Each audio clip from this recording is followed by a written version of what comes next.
Have you ever thought about starting your own podcast? When I was trying to get this podcast off the ground, I had a lot of questions. How do I record an episode? How do I get my show into all the apps people like to listen? How do I make money from my podcast?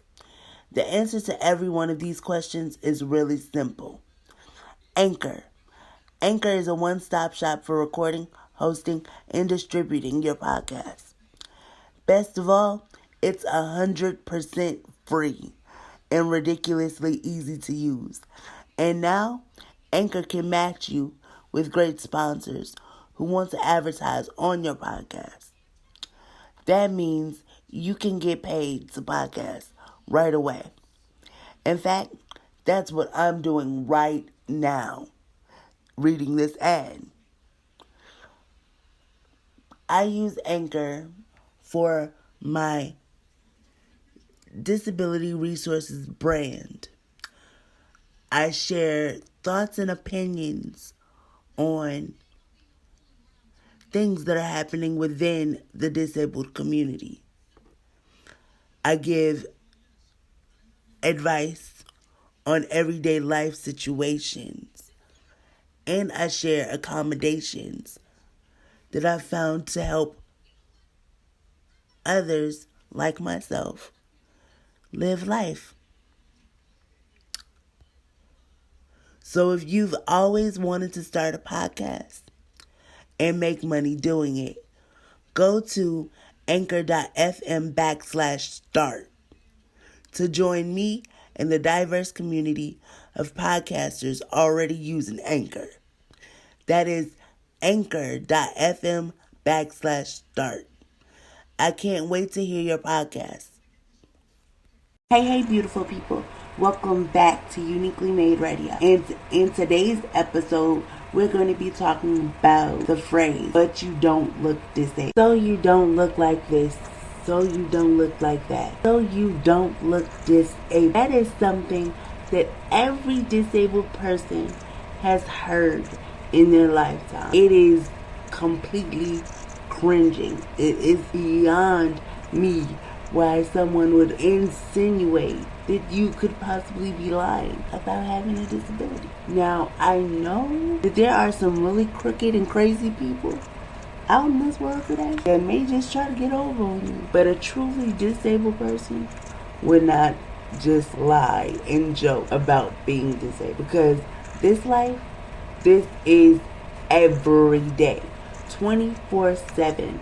365. You can't get away from but hearing the words, you don't act disabled, or but you don't look disabled, it's like, okay, so what is the way a disabled person acts? What is the way they look? I don't know. I'm just living my life, And people don't understand that, because it takes months and sometimes years to get the confidence and the self-esteem to live with a disability. And when you get to that point, you don't think about, oh, well, somebody's going to think that I'm not disabled if I go out here and I drive my car, or I go out here and I party with my friends, or I go out here and I'm going to the grocery store cooking or trying to get something off of the shelf. You don't think people are going to think, yeah, she's lying about being disabled, or he's trying to get over on people, he ain't disabled. You don't think these things, because to you, all you need to do is learn to live with your disability. And I'm not gonna lie, this used to upset me as well, but I learned how to just be understood and use it as an educating opportunity. Like, if I can really tell that a person is really, really curious, really just don't know, I'm gonna have a conversation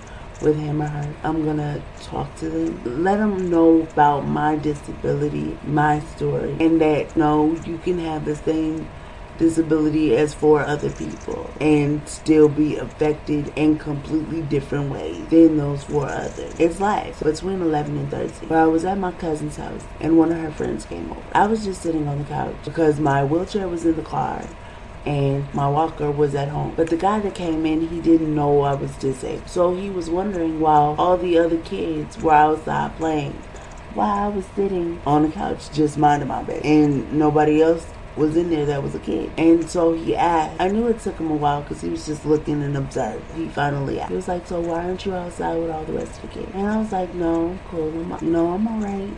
And my mom said, so-and-so, she's disabled. She can't walk. He was like, no, you can't be serious. She doesn't look like a disabled person. And I guess in his head, a disabled person was someone who couldn't do anything, and they needed other people to help them. And here I was, sitting on the couch with my phone in my hand with my legs crossed. Yeah, he was kind of thrown off. So he was like, no way.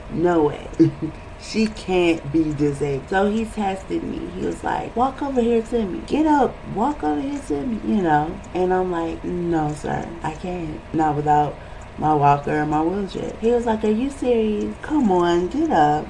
Walk over here to me. And I'm like, I'm sorry, sir, but I really can't. And he was like, oh my God. He was like, sweetie, I'm so sorry, but I honestly thought you were just playing. I didn't know you were serious. He was like, oh my God. And he just started asking questions. He was very apologetic though. Very apologetic. Like, he apologized 20 million times in 30 minutes, and he just wanted to know more. He just wanted to understand. So me and my mom just answered the questions to the best of our ability, and he was so happy and so grateful that we didn't get upset, and it opened his eyes.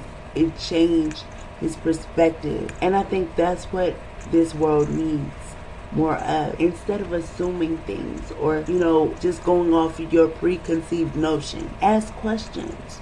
Talk to people. Try to understand. It'll bring about a lot of acceptance and a whole lot of love in this world. So the next time someone says to you, but you don't look disabled, tell them, I know I don't. But what does a disabled person look like? And educate them. Let them in on your world. That's it for this episode, and I will see you guys